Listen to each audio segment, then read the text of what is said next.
Gridiron 360 in the Crizzle. Shizzle. Bill and Dave back on the mics. We're going to bring you a little preview of week 14 in the NFL. It's crunch time, baby.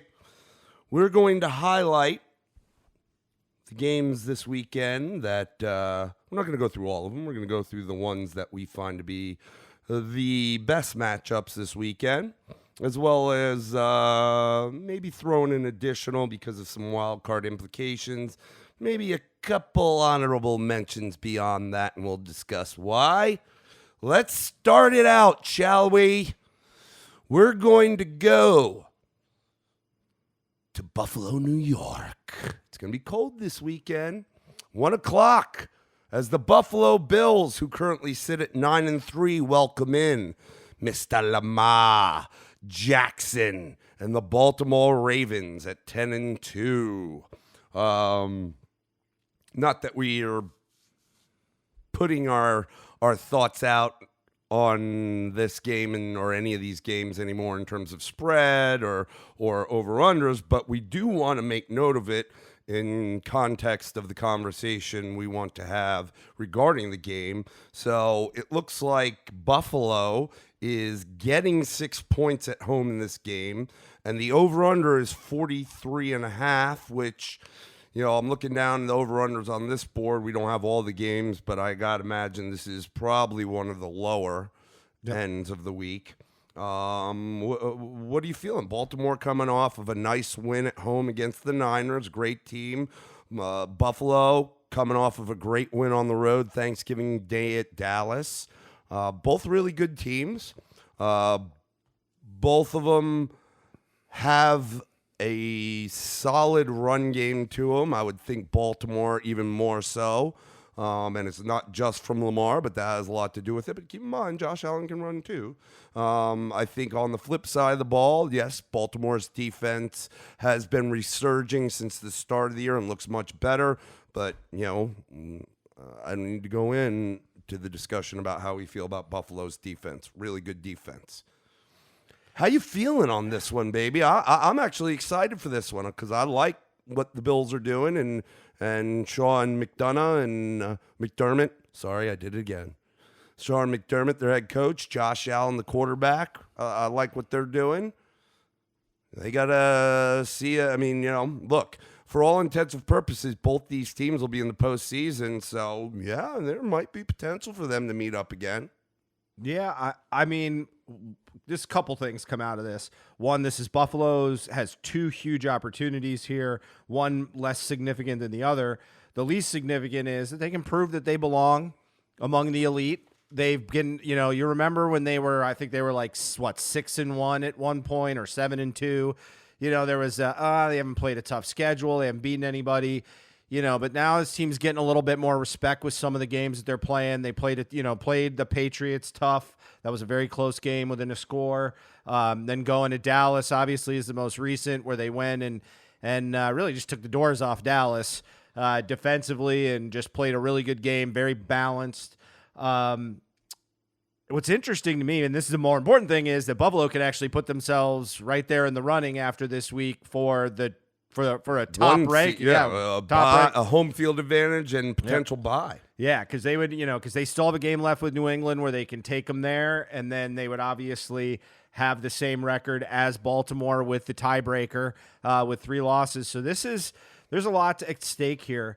An interesting thing to me, and we don't talk about the spreads and the over-unders as much, but, we had some spreads with Baltimore that were pretty significant, but also we had some over-unders that were 55 plus with this team, which is huge in the NFL. Yeah, so I think this is indicative, especially as of the past few weeks, really starting when they played the Patriots.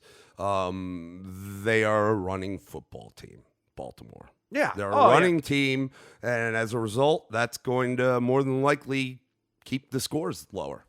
Yeah, but they have been running and being able to mix in the pass at the right time. And you've seen Lamar Jackson with 220 yards and 4 touchdowns through the air. Like, you've seen games like that. I think there is by the fact that the over under is only 43.5 tells me that they believe in Buffalo's defense. Yep. But the spread is still 6 points that Buffalo's getting at home, which is sizable for a home dog. And for that low of an over-under. Yeah, right. So now here's the thing. I think that Buffalo has got the athletes on defense to do something somewhat similar to what San Francisco did. Yes, I think there's a similar line. Yeah, I think they're going to look at. They've also got linebackers that I think can athletically spy a guy like Lamar Jackson as good as you possibly can with his speed and athleticism. I still think Lamar will get something similar done to what he had, maybe even a little bit better, because I do think San Francisco's defense is better, and I think statistically, obviously, that shows. Now, I think what the real question is, can Baltimore shut down a more grounded – I mean, in a way, they're kind of similar in that aspect offensively, because they've got a quarterback that can go out there and run. So – And that even when Baltimore's defense was, middle of the pack to bottom part of the pack, they were more susceptible at that point to the pass than to the run. They've always been decent at the run this year and have gotten better.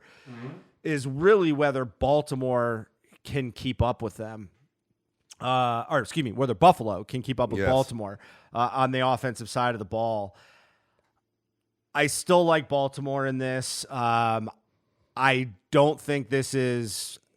I could see Buffalo winning this game. Don't get me wrong. I do. I think coming off a game like that at home against a powerhouse team like the Niners, and then turning around and you're not getting a cupcake and you're going on the road. Haven't looked to see what the weather's going to be like. I can say at the very least it ain't going to be warm. I know Baltimore isn't the best weather in the world, but it ain't Buffalo. So I think it really depends. I think Devin Singletary needs to really have a strong game. I think the emergence of Cole Beasley as another outside threat on this passing game really helps them. I think Buffalo's going to have to, again, Baltimore's playing like pretty much the best team in the NFL right now, right there with San Francisco probably in play from the eye test. They're going to have to play a complete, perfect, not perfect, but they can't turn the ball over. They have to limit the amount of sacks that he takes. And, Josh Allen can throw interceptions at times. So it's a question of whether they do that. I do think it's going to be low scoring. I could see the 6 points, but I could also see where it's not. If Buffalo can hang in there, and even if Buffalo can get a small lead at times during the game, I think that drastically changes the complexion of the way this game gets played. I think it's going to be much better than people think. I think even if Buffalo loses, I could see them showing everybody that they belong. They belong. In not just the playoff think either team losing this game really deters them from their ultimate goals. I mean, certainly not with Baltimore. If anything, Buffalo, it's a learning lesson. Yeah. And can potentially be used, as I said, in the future, especially if these teams have to match up again. Yeah, I mean, if Buffalo gets blown out, which I don't see happening, and I mean a significant blowout, kind of a blowout similar to like what the Patriots saw. Yeah, that maybe just because you still have some I don't think we'll see it on that side. But yeah, I agree. I don't think we'll see it. That's kind of what I see about that game. I do think Baltimore can get it done because of the fact of the matchup of the Buffalo offense versus the Baltimore defense. Well, I think Baltimore has a little more favor there. Yeah. I mean, here's the thing. You can, in my mind, you can one-on-one the wide receivers for Baltimore. As great as Hollywood Brown's been, he is a rookie. I mean, you could, then they got Snead and they got, who's the other kid, Robinson or whoever. They've got a couple of dudes that are, but you can go one-on-one with them. We know that Baltimore, they're a running team, and when they do throw the ball, they go heavy with 2-3 tight end sets. So that's not necessarily downfield threats. It's usually, short to intermediate inside the box area. Yep. Look, the defensive front has been really good. They've got ballers on the Buffalo defense. We talked about Ed Oliver. Yep. If he continues on this trajectory and has a great game, he can have a big impact. He's at D tackle. We said he doesn't look like it. He's a fast guy. He can, when Lamar tries to, juke up the middle and go. I mean, this guy is fast enough that maybe can fill that gap or not let Sure. him get too far. Then at the other D tackle, you got a big body guy in Corey Legit, who is been to Pro Bowls. Yep. He's a good player. On the defensive end slot, again, Shaq Lawson doing a tremendous job this year. I think doing what they expected him to do the year they drafted him due to injury or what have you. It's taken this long, but he's up there in terms of sacks across the country. He's somebody that's in the running, not necessarily for a leader, but a name you'll see on the list of top sack leaders. And at the other DN, you got Jerry Hughes, another great defensive end. So that line is pretty good. Now, from the back end, first of all, and I'm talking from the safety position, if you one-on-one the cornerbacks, you bring a guy like Micah Hyde, who's very good safety, down into the box a little bit, whether he's playing a little bit of spy on Lamar or he's there to disrupt that short to intermediate passing game with the tight ends. And then you got linebackers like Lorenzo Alexander and Tremaine Edmonds. Alexander, again, a guy that's seen a Pro Bowl before. Tremaine Edmonds is a young guy, so I think if you're going to play spy with one of those, I would do it with the younger, faster Tremaine Edmonds. Yep. They do have pieces, is what I'm saying. And so I agree. I think Baltimore will win this game. I don't know that they'll get that spread. I think the score could look very similar to that 2017 with the Niners. But I'll tell you this. If Buffalo does win the game, those Bills, the Buffaloes keep flying. Yep. Buffalo, and not just that. And this is maybe the bigger outcome if Buffalo were to win. Josh Allen, the Buffalo Bills winning this game, they won't be flying under the radar. No, They beat this team. There's no more of the discussion we've been having about them getting it done, but really just kind of flying under the radar. And they'd be one game behind the Patriots, and in reality, from a record standpoint, they would have the second best record in the AFC.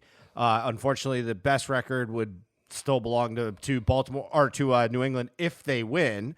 But the point is they get to play them head to head, and they would now own the tiebreaker against Baltimore if they get the division. So we're talking about a team, again, just like we're talking about San Francisco right now, that could jump up into not just a division winner, but jump up into a bye. Yeah, 1-2 slot. And if you want to get teams playing in tough conditions, Look, go play in Buffalo in January. December and January in Buffalo, that's not somewhere where you want to go. Yeah, especially if you're a team like that is from the South, or a dome team like a Houston.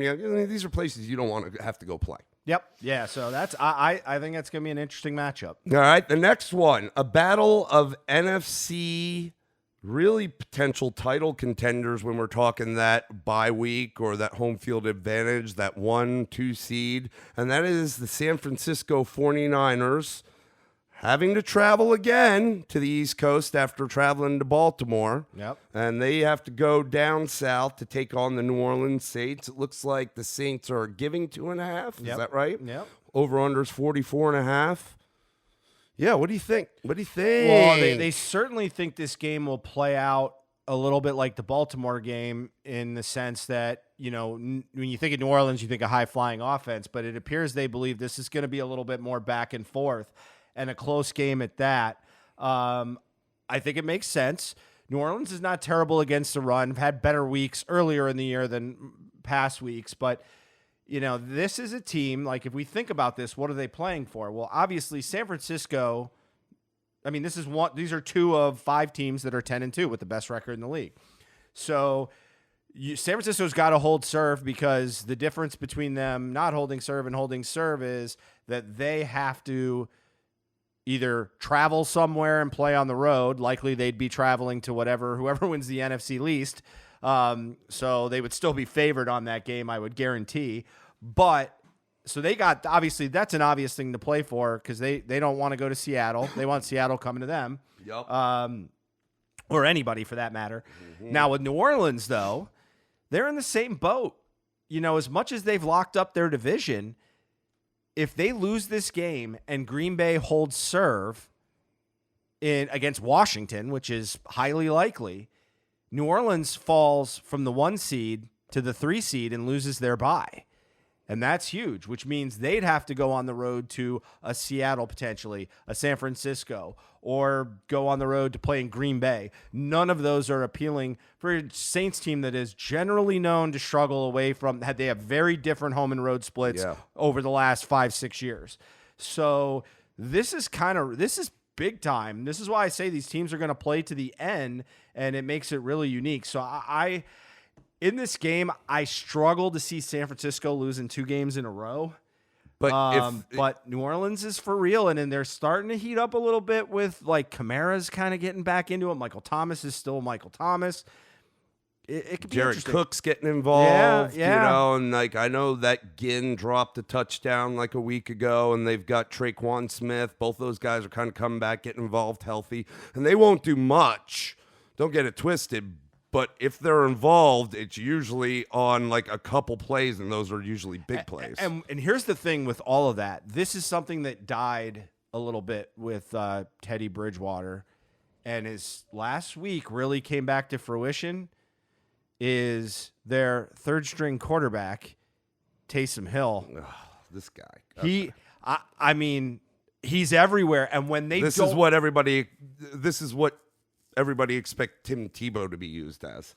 Yeah, and the thing is, they don't overuse him in one way or another, but he creates another gadget that you have to defend, and he can disappear for a while, and then he shows up, and his versatility, while, there's a gimmick to it in the sense that he's not, like, it's not the kind of guy that you go out there and you run him at receiver every play, but he creates such a weird mismatch for you that it is a problem. And that's something that San Francisco, as good as their defense is, you got to count for that, because you think about this.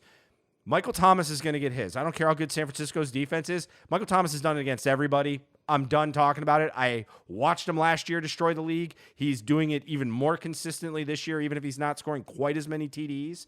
So you got that. You got Kamara starting to come on here in the last couple of weeks and playing a little bit more versatile. He's a big linchpin there. You still got Latavius Murray if you need to pound a little bit, even though his kind of taking a seat could come into play in this game. Yeah. In close, you know, and that good defense, the flashiness of Kamara may not work. You may need that guy that can pound. Yeah, and then you got the Jared Cook. And so you start thinking about all these things, and eventually you got to decide as a defense, what am I going to take away in this game? And New Orleans presents offensively a real challenge with figuring that out, because if you go take away Kamara or you go try to take away Michael Thomas, like somewhere someone's getting open, and that's a guy that's dangerous because he's really good at what he does. Yeah. Really good at it. Well, and if you look at both of these teams' schedules moving forward, they're pretty much identical in terms of the tough games and the not-so-tough games. So this is so important. You know, the Saints have to take on the Colts at home after this. Then they go to Tennessee to take on the Titans, and then they have the Panthers at home. And on the flip side, the 49ers will get the Falcons at home, and then they get the Rams at home, and then they go take on the Seahawks. So it's kind of the same way, so meaning that this game is very important to each of these teams. Yep. You said just a second ago, what do you decide to take away from a defensive perspective? I think, you know, you're talking about a team, and though they've had a great defense, San Francisco, you know, their offense and the way they're running the ball and just doing their thing is pretty good too. It's not like explosive like New Orleans. Yep. But then on New Orleans side of the ball, though they may have the more explosive offense, their defense may not be as stout as San Francisco, but don't get it twisted. Their defense is good, and Lattimore is getting healthy for their back end. Their defensive front's real good. And be honest with you, I think it could be under this. I think this is going to be a defensive game. I think the defensive line for San Francisco is so good, and I know Breeze is a veteran and can figure things out. They're going to cause him fits. Joey Bosa is going to cause him fits back there. You know, Breeze was one of those guys we talked in earlier. I don't know if it was this time about, you know, quarterbacks that hang in the pocket as opposed to the younger, newer, you know, crop that are able to move. Breeze is one of those guys that he can move, not running, but he'll move, but he hangs in the pocket most of the time. Yep. And, you know, so that defensive front from San Francisco and Joe Bosa could give him fits, but on the other side of the ball, my man, I almost think that the New Orleans defense goes into this thing saying, yeah, that's a really good defense on their side of the ball. Let's show them how good we are. And Cam Jordan, I've said it before, he's a guy that can wreck games. He is a defensive player of the year nominee on this, no doubt. He's in the short list. And look, as I like what Garoppolo's done. I like what they've done as an offense, how Shanahan has called it, how the whole team has worked together. And when one thing doesn't work, they don't drastically change, but they'll make some adjustments. But don't get it twisted, man. Like, he's not a huge runner either. And Cam Jordan could get back there and ruin his day to the point where he's throwing picks. And even if Breeze is getting harassed a lot or sacked, the likelihood of him throwing tons of picks, 2-3 picks, I think is much less likely than the likelihood of Garoppolo perhaps Absolutely. throwing 2, 3, 4 picks. But I want to say, like, in what I just said about the matchup thing, you have the same challenge in San Francisco. Like I've been saying about Michael Thomas just getting his regardless of who he's going up against. San Francisco's running game has got theirs, who they're going. And again, we're talking about Baltimore. You could be Mostert. It could be Tevin Coleman. And Breida is supposed to be back this week. Yeah, it could be Breida. And the way Tevin was playing and Mostert, I don't know about Jeff. I could see. I mean, they're going to still start Tevin, but if he's not working, they'll go quickly back to Mostert. But with a team like New Orleans and the fact that their front is good. They have a guy like Lattimore on the back end who's really good, which makes the rest of that back end much better. Their linebacking core is good, but a pass-catching running back might cause them troubles, and that's where Breida could come in. See this even more. Okay, so we talk about committing to stop the run. Well, let's think about something for a minute here.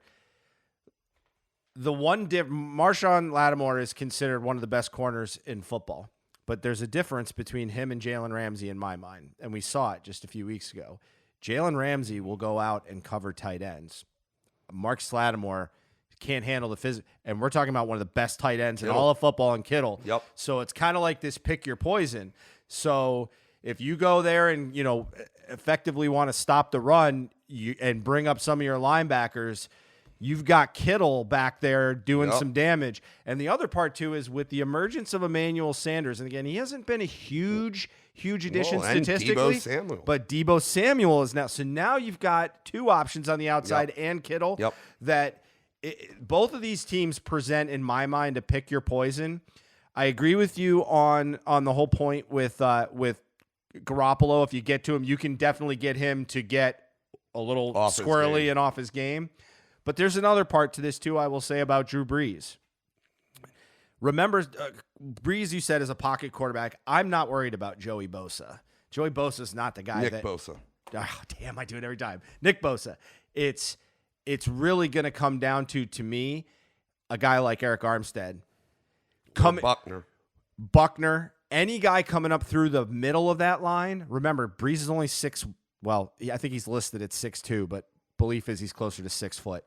So when you start getting, that's how you stop a quarterback like that, because one thing that Brees is very good at is stepping up in the pocket. Even if he doesn't run as much, he steps up in the pocket. I think if they can get pressure up the middle, that could be very, very hard for the Saints to handle. And that is one thing that San Francisco has the ability to do. Yep. All right, so let's bounce. That'll be a good game. That's a 1 o'clocker on Sunday. So next one. Kansas City travels up to New England to take on the Patriots. It looks like the Patriots are giving KC 3 points. Over-unders 4.5. How you see it, brother? Yeah, I mean, here's my thing is, certainly I think there's a lot of dysfunction on New England's offense, but I've seen KC's offense not hum at ways they have in the past. This doesn't excite me as much as it used to, and their defense is horrid. Yeah. It's horrid. It's gone bad. In the middle of the year, there was a couple. Yeah, but I mean, I think it was more of an anomaly. Yeah, I don't believe. I think when it comes down to it, I guess they're projecting a shootout in this game in the Yeah, sense that it's it's one of the 48 and a higher, half. I don't know. I just don't know that. I don't know that Kansas City's defense, like you think about it, two offenses that can score. Certainly Kansas City has the ability to score a little bit more, but the Patriots have still a very good defense. Maybe Yeah. not played the best in the world lately like they were playing early in the year, but held statistically nobody's played like they've been playing in forever. I Right. mean, we're talking like 85 Bears type statistics. And so I just think when it comes down to it, it's in New England. I think Tom Brady is pushing to get things done. Belichick's a game planning machine. Yeah, now it's crunch time. Now's the time to turn it on. I think New England can take them, and I just think that's where it throws me off there with that. Well, look here. First of all, if New England's defense is susceptible anywhere, it's in the run game. The problem is Kansas City's banged up at running back, and if you're talking LaShawn McCoy and or the rookie Darwin Thompson, those aren't that. I mean, at one point McCoy was, but don't get it twisted. He's been nice for them, but they're not dynamic enough of running backs to have to be able to take advantage of any shortcomings that the run D for the Patriots have. However, we haven't really seen Mahomes be Mahomes this year. And I could totally see him, coming out and all of a sudden, here's Mahomes. Now, here's the other thing. I think he's got to go 400 plus, like 4 TDs type of day, though. That's my opinion. Here's the other thing. One of the great things about the New England defense, and it just plays off of what I said, because if there is somewhere they're susceptible, it's the run. Where they're really good is in the back end, because they have a guy like Stephon Gilmore. Clearly McCourty brothers. McCourty brothers, but Gilmore is clearly one of the top corners in the league. Yep. Mm-hmm. He will not be matched up against Tyreek Hill this weekend. Will not. Sammy? He will match up. They will have him on Sammy Watkins. Guaranteed. I can see it. And if that happens, I mean, the cheetah, man. Tyreek the Freak will get his, not like Michael Thomas's consistency, but in a way that, he might not have as much activity, but it only takes him a player or two. Yeah. I just think to me, the gap between the gap between the ability of the gap between New England's offense and Kansas City's defense is significantly larger to me than the gap between New England's defense and Kansas City's offense. I agree. That's what plays it out. Look, at the end of the day, it's why we play the games. Yep. This is a 425er on Sunday. So, again, another good one of the day. The last game that we have on here in terms of exciting games to watch, Seattle Seahawks travel down south to take on the LA Rams. Now, the Rams, the first time they met, Seattle beat them up. The Rams, though they haven't been great, they are, quote unquote, in the hunt for a potential wild card. They're the top team in the hunt from a record standpoint. Yep. So there doesn't appear to be a line on this game, which makes it pretty much a pick 'em. It looks like it's a 46.5 over under.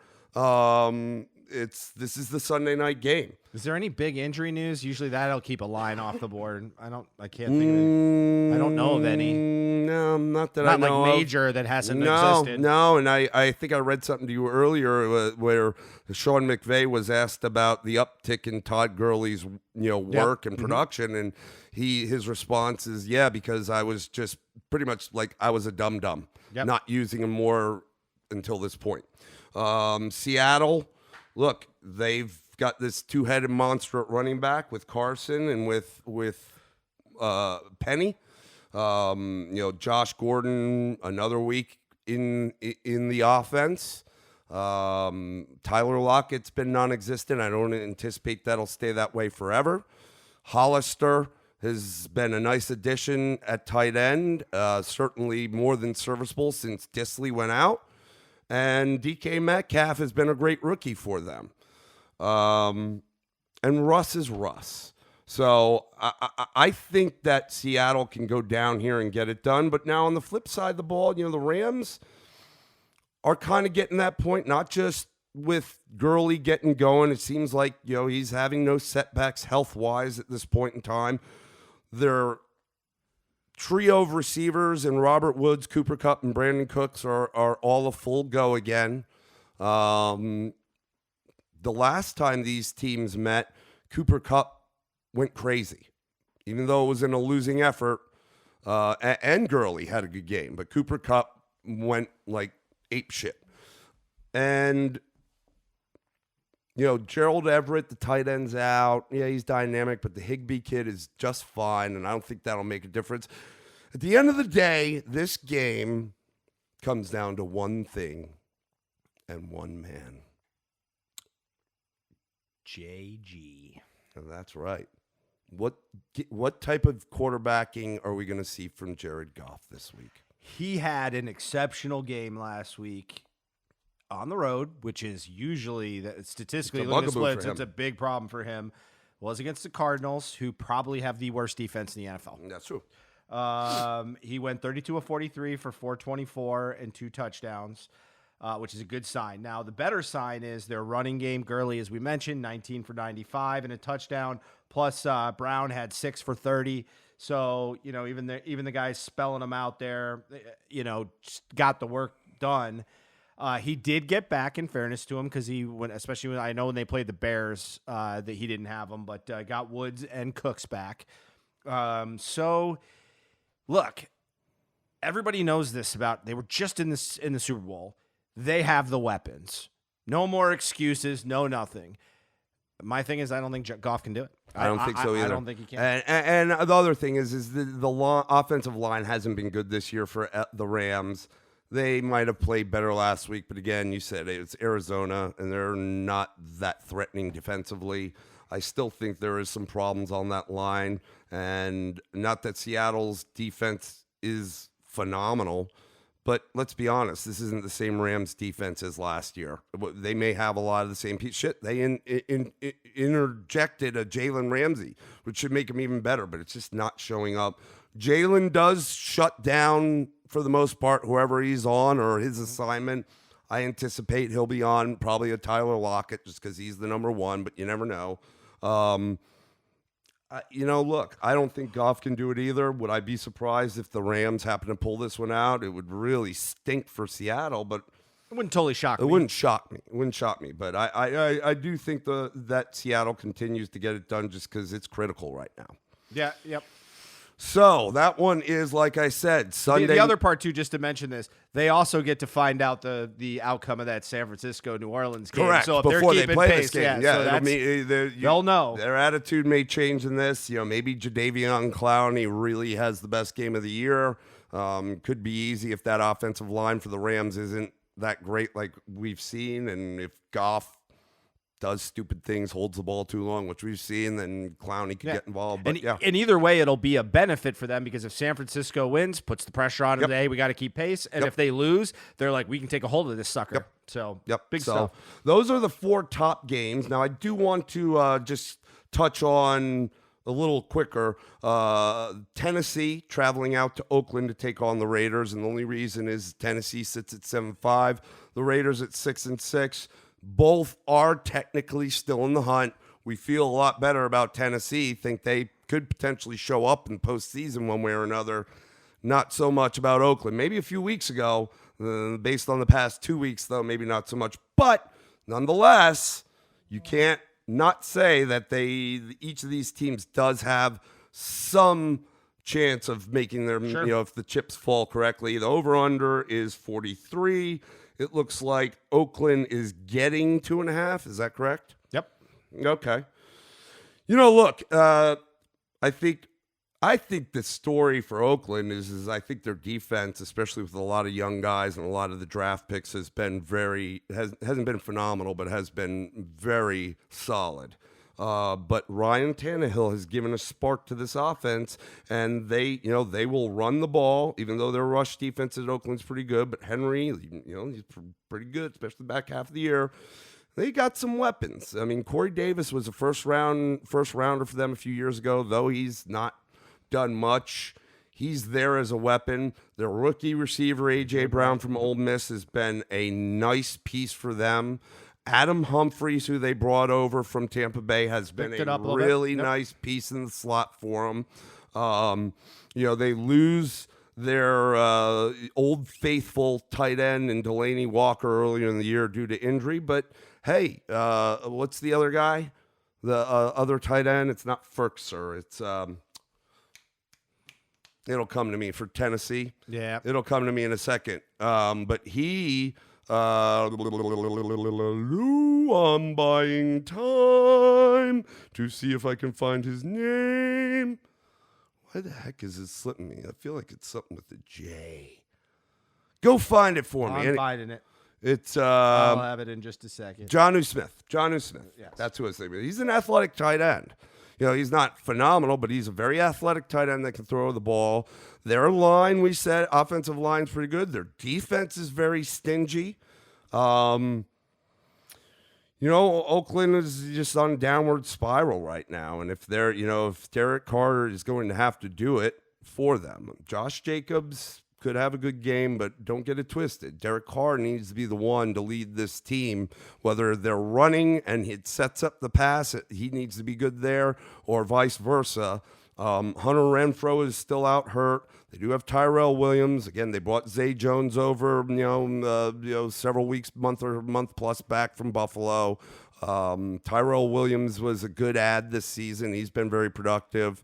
Darren Waller's been a nice piece, but I really put it on. I think Tennessee's defense is a lot better than you think. And with this surge that Tannehill has had, quite frankly, look, this is a guy, you think about it in the situation he's in, how they bench Mariota and in comes Tannehill. It's not like he has the weight of the world on his shoulders. Like, what does he have to lose? Yep. And with that mentality, it's almost like it's brought a calm over him, Yep. and he's just playing loose and slinging. So, Yep. honestly, I don't think Oakland is going to win the game. I think Tennessee could handle this, but again, the reason we're mentioning it is because it will have, implications on what that wild card slot is. I do want to say this though, over pretty much every week of the season, but particularly after we got through like 4 or 5 weeks, there has been a game that it just seems like it makes sense. And I'm not talking about playing Washington or anything like that, but a game where it's just like you got teams going in two different directions, where it would just be like, yeah, everything says Tennessee in this. I agree with Tennessee, and here's why. I just think the way they're running the ball. But, they're going across the country. And, again, we talked about that. Yeah, Those you're are always right. challenging. Now, granted, going West Coast is a little bit easier. Yeah, but you get some time. But it's nicer still a lot weather. of travel. Yeah. It's a long trip. So, and, you want to be careful about, does Tennessee start feeling itself the wrong way? Right, Where you get a little too like, look, we're going Don't to go in there, start we're going to reading your own smash them. press clippings yet. Yeah. You're not there. Yeah. So again, I don't think Tennessee will do that. They haven't played like that. I think they're still under the radar enough around the league to, where they're not feeling, they can still take some teams by surprise. And I think just the fact that if Josh Jacobs isn't running well for this team, which Tennessee could shut him down doom. with the way Carr's playing, it'd be rough. Yep. Okay, so there are 2 more games I just want to mention as our honorable mention. The Miami Dolphins are traveling up to MetLife to take on the Is New this York. the unhonorable mentions? Yeah, maybe. To take on the New York Jets. Look, both teams, for all. Adam Gase has managed to destroy both of them. Yeah, right. But I'm not talking about his going home. I'm talking about Fitzmagic and Ryan Fitzpatrick. And they played a few weeks ago, but it was in Miami, and the Jets won. But Fitzmagic gets to go back to at least one of his old stomping grounds, as he was with the Side note, this is the 7th time this has happened this year. Yeah, right. But it could be interesting. The Dolphins are on. And look, like I was about to say earlier, a little over a month ago, both these teams were like, "Oh my, awful." Yeah. And they're I still think not their great. locker room has come together, even though it's a Yes. weak locker room. Yes, we said it when Fitzpatrick took the job and then came out in the post-game press and said, "I think I'm the guy for the job here," and he's really shown up. I mean, like Yeah. I think he's It's he's why he solid. gets a job with another team Correct. every year, is Yeah. because he does this and someone goes, We I'll could use at it. least put him on my bench We could use if it. my quarterback's not very good. So him Yeah. going to home to, well, at least his most recent old home, because he was Yep, with the Jets yep. previously.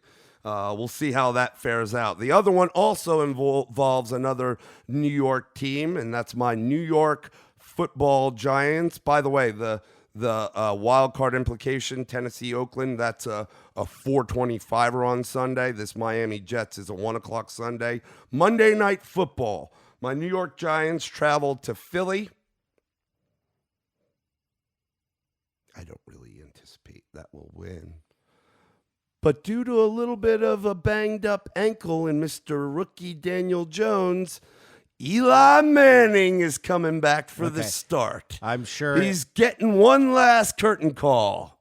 this is it is a curtain call. I'm sure the injury is not very significant, but in a year like this where you're at, why risk your prized possession? Look, and it's a good thing. I don't think- want to tank, but I do want Chase Young, so us losing at this point is not right. the worst. Though I would say if you're going to bring Eli back for a curtain call, get the W for the guy. Yeah. Couple here's Super Bowls. Here's for the what year. I will say.